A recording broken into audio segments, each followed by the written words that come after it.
Hello and welcome. This is Candidate Master Viktor Neustroyev, and in this video we will analyze another chess study-like combination.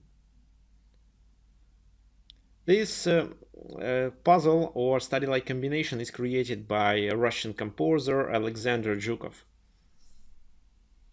I already explained you what study-like combinations means, and that usually you can't find such a puzzle during your game, but it's quite important to train by trying to calculate and find the winning way. In such combinations, it improves your ability to calculate faster and accurately. Okay, so please look at this position and find how to win for white. It's white to move and white wins. So please pause the video and try to find the solution yourself. You should always try it if you're gonna improve in chess. Okay, let's continue. What do you think? What is the best move in this position? So what can we see now? The rook and the knight both are hanging.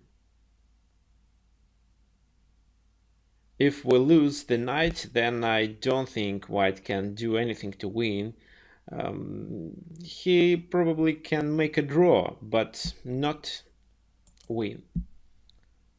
How to play? What about rook g6? The move that protects the knight. And the rook is also protected by the bishop, so the queen cannot take it. If so, then queen c2. And here the position looks drawish because the king on a3 is now the object of the attack, and black can threaten a checkmate. For example, how to play in this position? We may try bishop b5 with the idea if he captures to give a fork and win the queen. But of course here he just plays king to b7 or a7. Maybe a7 is better, because in case of king b7 he may continue with bishop c6, for example. If queen takes, that's the fork with the knight. If king takes here on c6, that's the other fork. Okay, so king a7, bishop e8, go back to protect the rook, queen c1 check, king b4, queen e1, king c4, queen e4, and so on. He continues these checks. If, for example, after queen c2 he goes to b4 with the king, then black still tries to give a perpetual check. Queen d2, queen c2. Of course, not queen b3 in this position because of knight c5 fork, and the b6 pawn is pinned because of the rook on g6 and the enemy king on a6. But queen d1 is fine here, and black continues checking white king. That's why rook g6 is not a good move in this position, and definitely not a winning move. Rook e2, another move that protects the knight. But wait a second, do we blunder the rook? What if he takes?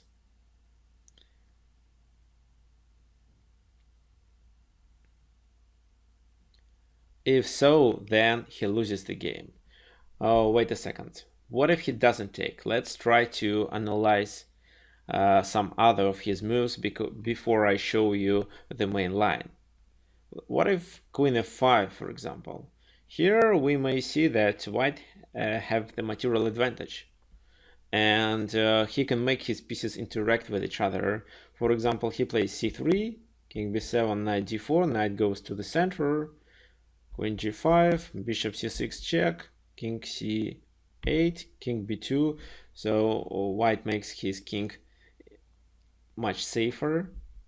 Queen f6, rook e6 attacking the queen. If queen checks, then king escapes to a3, and there is no perpetual check because of two pawns and the knight very close to the king. So, for example, the king is on b2, knight on c2. At least in that position there is no checks. Queen f1 with the idea to play queen a1, but king b4. So he even escapes on b4. Queen f4, king b5. Now white starts attacking the enemy pawns even with his own king. Queen c1, but after bishop e4, the pawn on c3 is not hanging because of this fork with the rook. So king d7, for example, but rook e5. If now queen c3, then rook d5 check, king c8, and check on f5, check on d7, and just king b6. Of course, black now can check on b4, but after knight b5 looks like he's losing. So he is losing because he can't really give any other checks without the queen sacrifice. And here white is going to play rook d5 to open the bishop, and then a rook back to d8, checkmate. The other idea is to play rook c7, and doesn't matter where he goes, d8 to b8, rook c8. Again, that's a checkmate. Okay, so you see something like queen f5 in this position doesn't really give any drawish chances for black. Well, what if we try the other move like queen h1? Then again, white can make his pieces interact with each other. King b2, queen h8 check, c3. You see he can't take on e8 because of knight c7 fork. King b7, bishop b5, queen f6, b4, king c8, bishop c4, queen h4, taking the bishop, but knight d4, and again he can't advance his pawn on the e file, and white pieces protect each other. So queen f6, rook e6, attacking the queen. If check, then king just goes to b3. The pawn on b6 is hanging, and of course there are many mating ideas like bishop e6 and rook c8. If e5, then rook d6, and just take the pawn on e5.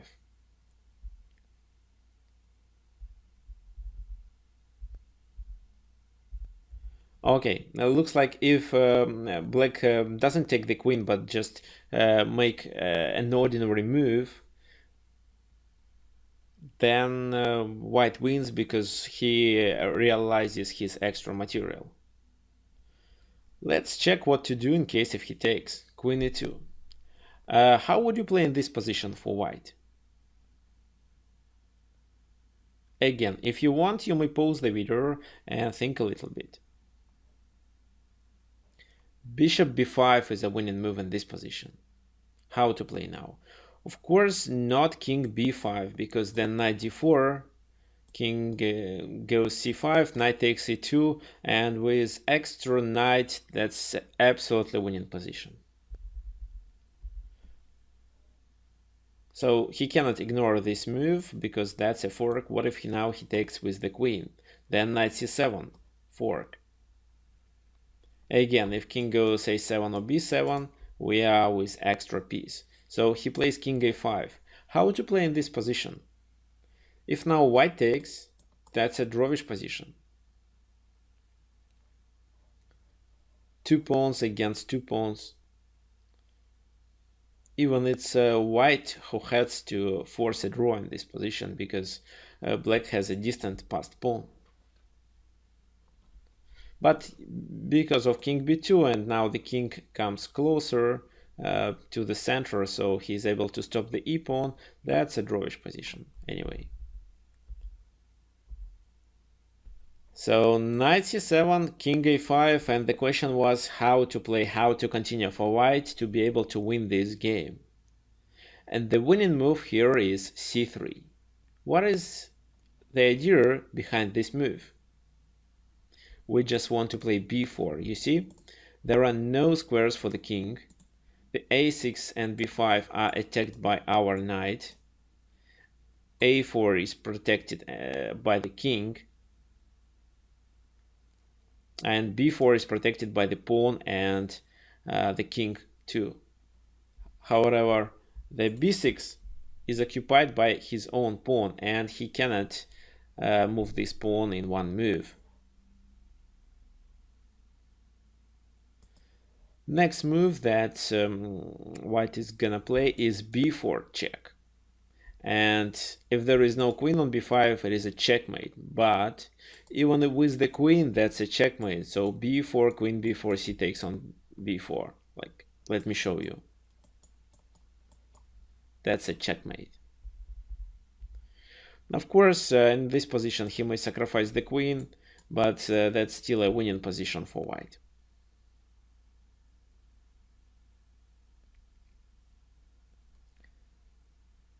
I can also show you this line. Queen b3, king goes here.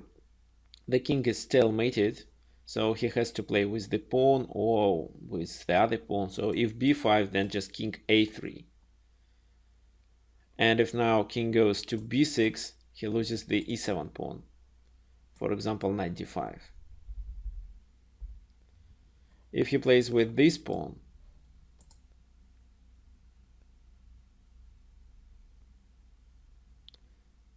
then how would you play? Maybe c4 even works. c4 because you control the b5 square and the king is able to come closer or take the pawn if needed. So here e4, then just king c3 or knight d5. Which move is better? Actually, let's play knight d5. Let's play knight d5 here, then king c3, king d4 and take the pawn. If he offers a trade by playing b5, then we just play c5. Okay, let's go back. So in this position, rook g6 only leads to a perpetual check, and rook e2, sacrificing this rook, is the best option that helps white to win. Because of queen e2, we can even sacrifice the bishop to be able to win the queen, or even give a checkmate after we advance our pawn to b4. Thank you for your attention. I hope you like these study-like combinations, and please subscribe to my channel.